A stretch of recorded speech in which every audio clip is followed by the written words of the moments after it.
Do you mind just giving me a mic check while you're saying that? Sure, testing. 1, 2, 3. You've got your talking voice. I'm Dave LaRock. Nice to meet you. Okay, you're soft. Okay, Yeah. I'll pump it up. So make it bad. Yeah, well, I think I'm everything. So, what I don't know if you have a website. Whatever you like. Oh, I'm ready. Are you guys ready? Yeah. Ready? Are you going to join us? Yep. You can fill in the colors on the wall. Sure. We're getting down. Or you could grab it. Yeah, so my name is Dave LaRock. I appreciate the folks who have joined me here, Delegate Rich Anderson, Senator Dick Black, and Ron Myers from the Loudoun Board of Supervisors. Again, my name is Dave LaRock, and we're here to roll out the initiative that we'll be proposing in the upcoming session. Senator Black and I will be carrying legislation to essentially provide some toll relief for the commuters of Northern Virginia.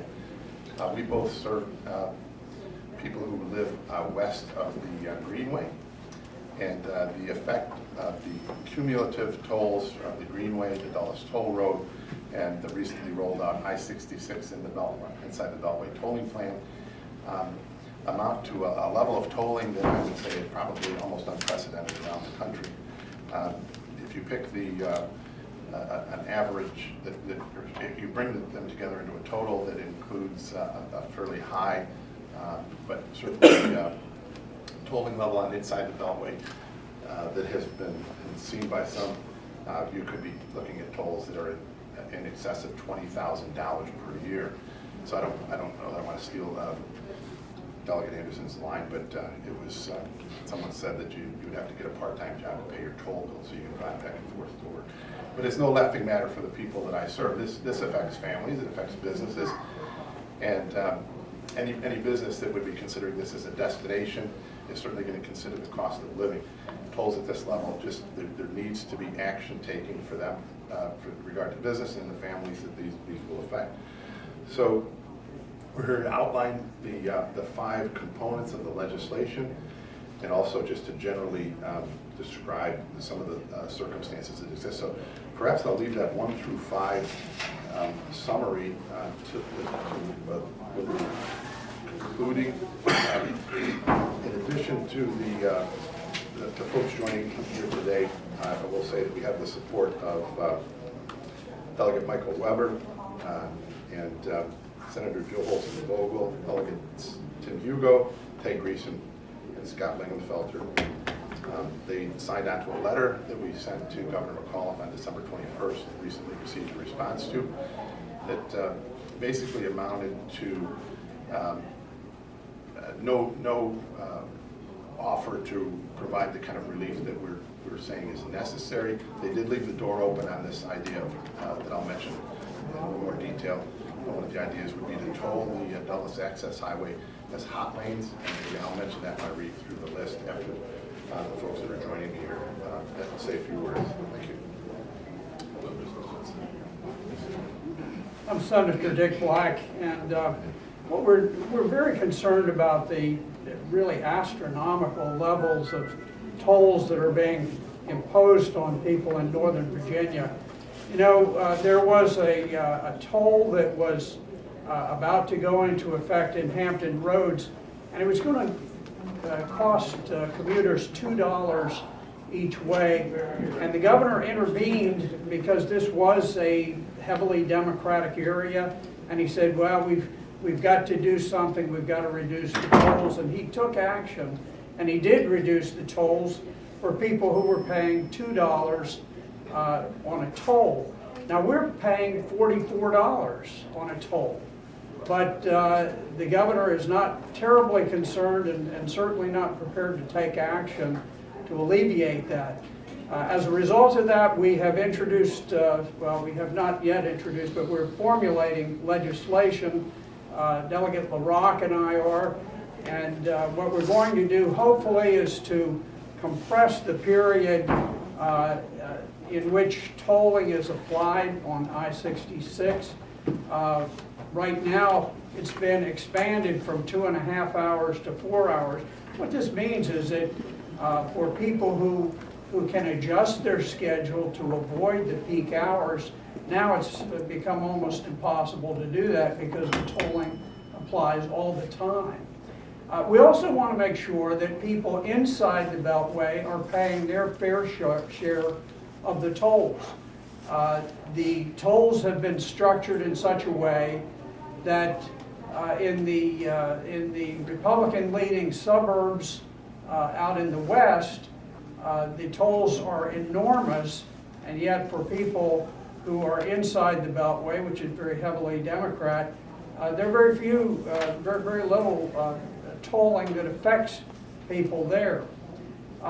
We are focused also on the Dulles access road to Dulles Airport.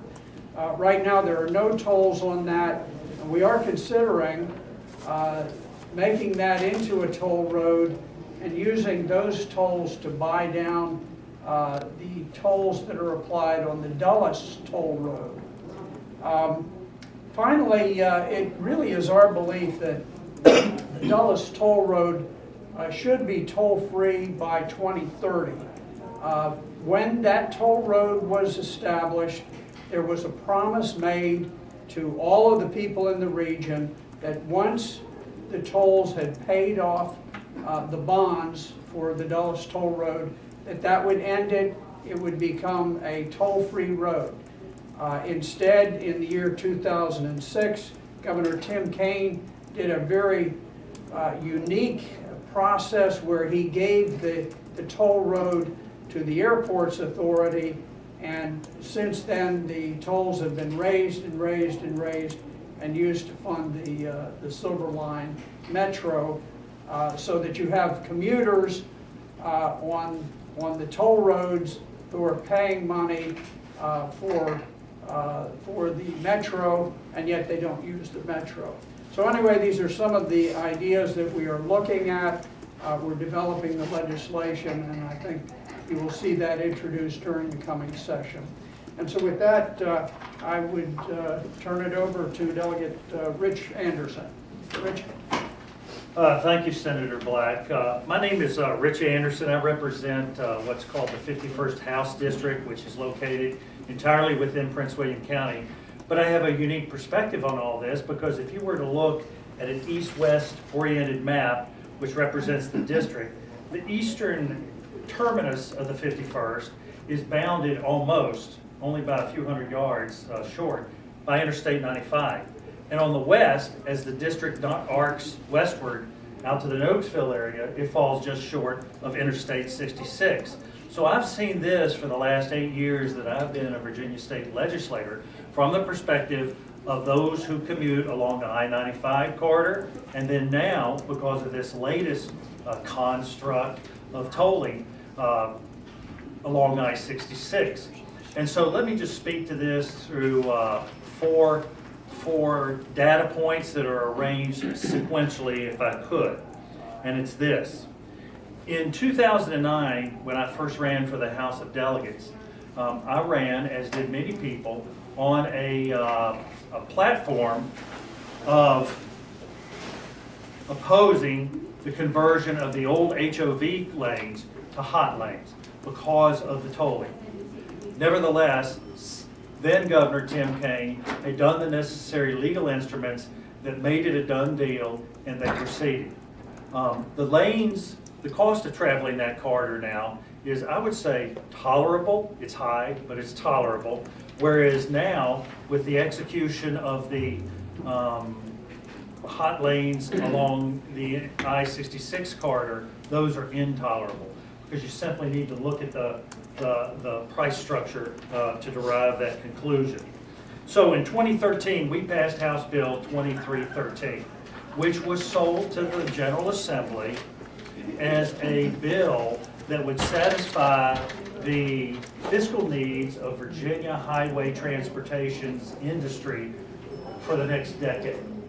And at the time, I viewed that as a bait and switch, that in fact, there would be people back in the next administration seeking substantially higher revenues, and sure enough, it happened. A bait and switch. Closely akin to this whole thing about the Dulles Toll Road, that tolls would cease to be collected, by date certain, and then now, of course, there has been a switch after that date was taken. And that's the thing that people, I think, out there hate most about government. You get to 2016, Delegate Jim LaMunyon, patron, as chief patron, House Bill 1, which did the following. It simply implemented, it banned tolling, I should say, inside the Beltway in exchange for broadening or expanding the lanes within the Beltway. And so what happened with that is we finally agreed in the House and Senate, or the House, I should say, in a good faith measure. It passed out of the House Transportation Committee, where I sit, so I saw it from that perspective, and it was sent up to the 9th floor of the General Assembly building, where the House Appropriations Committee resides, and I'm a member of that committee, so I saw it from the funding perspective, and it ended up remaining in the committee. So, in 2017, the tolls on I-66 began on December the 4th. Conveniently, just be straight about this, after the election, conveniently timed. If that wasn't intentional, it still causes concerns among the electorate. I know, because I've heard it from hundreds and hundreds and hundreds of folks who reside in my district. So if you look at the tolling structure, depending on how many days people commute along that corridor, if those tolls remain at a maximum, what they've been now, $44 one way on occasion, $88 a round trip, which equates to nearly $100, and you extrapolate that over a year, it can be between $10,000 and $20,000 out of a family's pocket to simply get to work. Dave, you mentioned some people having to get a second job to pay for the commute to their first primary job. That actually was originated by Delegate Hugo.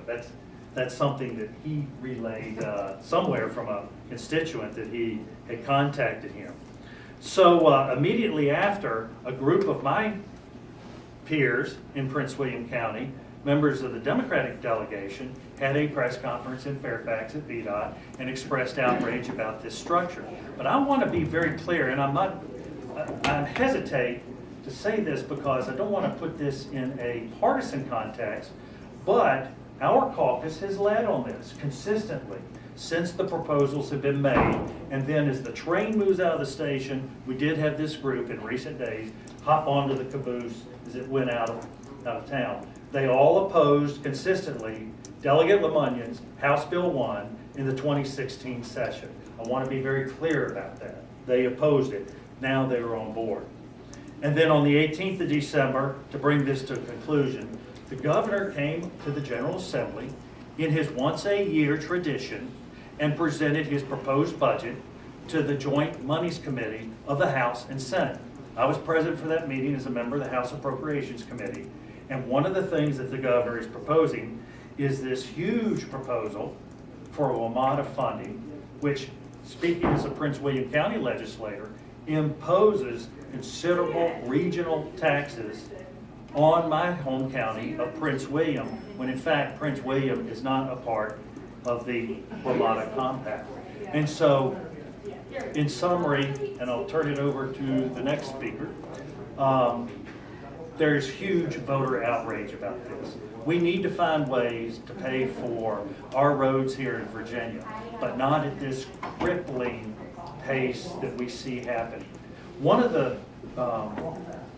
things that I've seen emerge in the last decade is a propensity of federal, state, and local people to absolutely, I'm talking about people in elected positions, to ignore the wishes, the expressed wishes of their constituents, and to move ahead with policy proposals that they think are best without regard to the input, the views, or the wishes of the people they represent at their respective levels.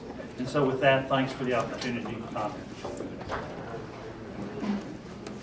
I'm Loudoun County Supervisor Ron Meyer. I represent the Broad Run District, which is Ashburn, Broadlands, One Loudoun, Dulles Town Center, and I'm on the Northern Virginia Transportation Commission with Delegate LaRock, as well as on the National Capital Region Transportation Planning Board.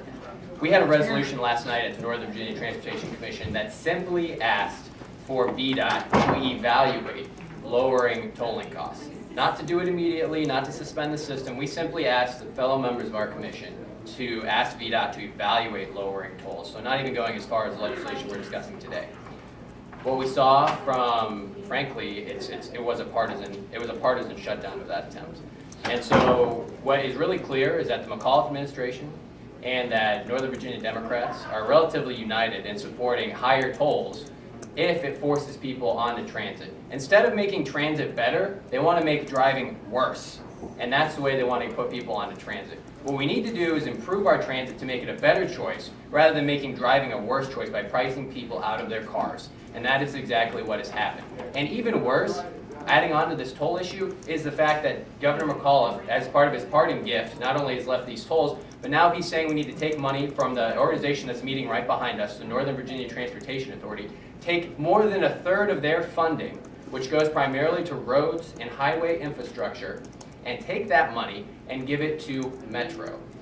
Why not use I-66 tolls if you care about Metro so much and put that transit money towards Metro? That's not what they're saying. They're saying take money away from highways and for congestion relief and put that towards Metro.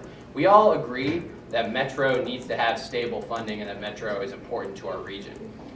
The issue is with these I-66 tolls is the real impact it has on people. And it's not just about high tolls, it's also about the change in hours. So I did this last night, I'm going to do it again. It's enough for us to get up here and speak as elected officials and say, we're upset about this, our constituents are upset about this. I'm going to read a few stories that are short, these are amended, from real people. This is real people that we've gotten emails from, not just from my district, but from around the region. Gurdeep from Ashburn says, before the toll, I left home around 5:30 a.m. to go to work to make sure I was not violating the old HOV rule. Since hours changed to 5:30 to 9:30 and from 3 p.m. to 7 p.m., how can I now spend time with my family? Using other routes that are even worse than before? Ed from Broadlands. I am one of those people who must drive alone in a personal car every morning because of my job as a technical marketing and salesperson who works in downtown. I have a schedule that is never the same day to day.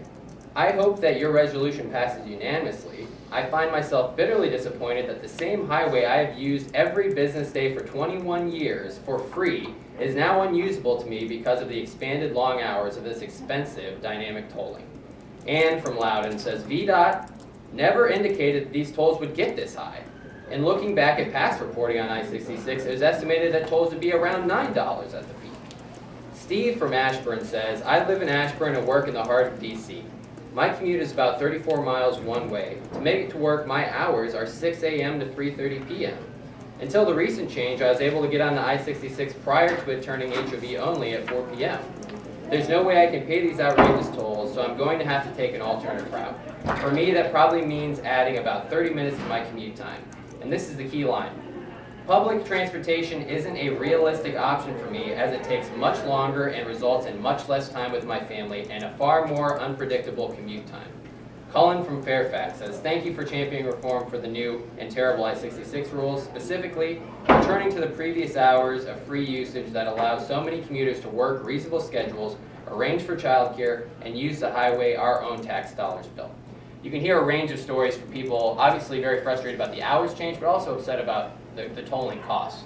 This isn't just elected officials getting up on our soapbox. This is people who are having to adjust their schedules, see their children less, see their wives and husbands less, and are looking at having to take money that they would put in their child's college savings accounts or their retirement accounts, or God forbid to their own budgets that are paying for their basic expenses of living, and now putting it towards tolls. There aren't real free options outside of 66 for those who are taking it in the old non-restricted periods. And the transit options are not good enough. Before you put the tolls on like this, you have to have actual real alternatives. And the McAuliffe administration has not done enough to do that. Northern Virginia Democrats have not done enough to do that. I wish this wasn't partisan, but the truth is this, is that elections have consequences. Elections do have consequences.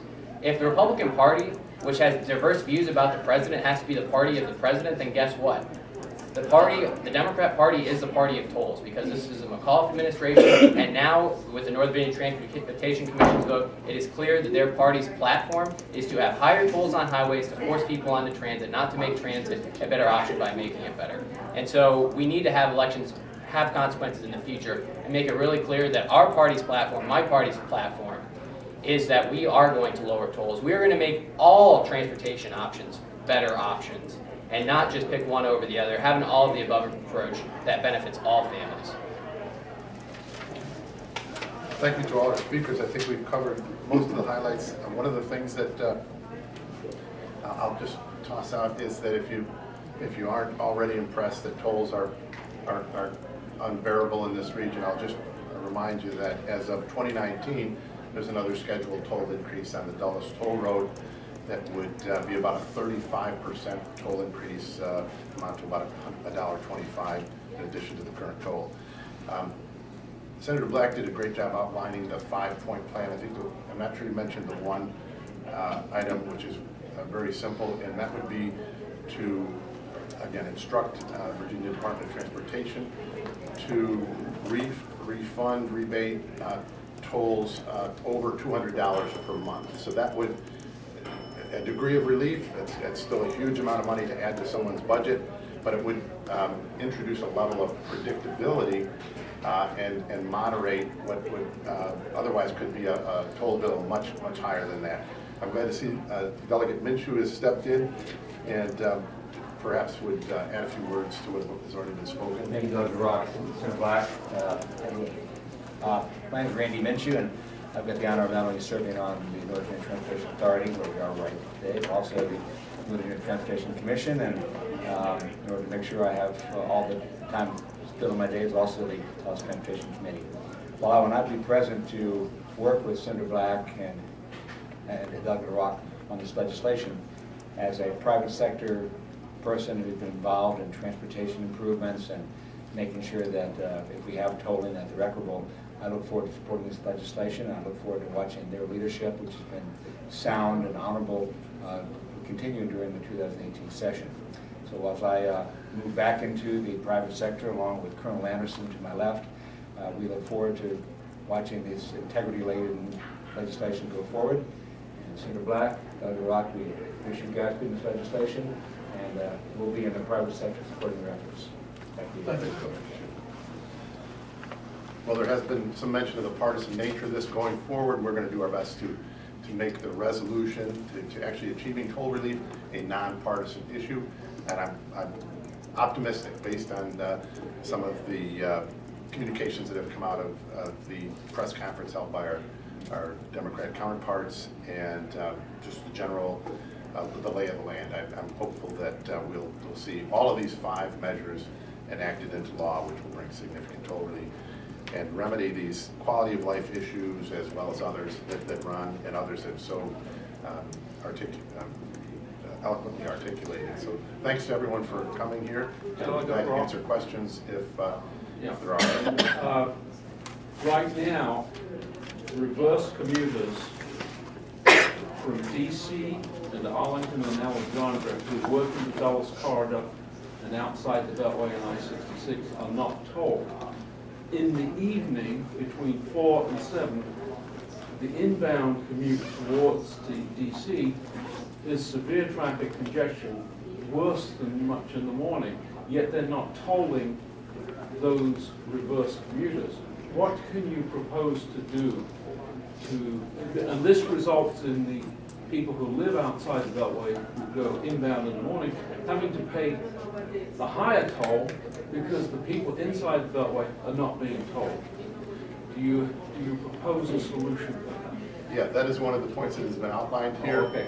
And I regret to say that well, to propose that, I will break what I would like to say is a perfect record of never proposing a tax or a toll increase. However, there's an equity issue here. There are needs to improve the movement through this corridor, and in as much as these tolls are going to make that improvement, we want it to be, the contributions to be balanced for all that are using the road. So We don't want to raise the total amount of tolls.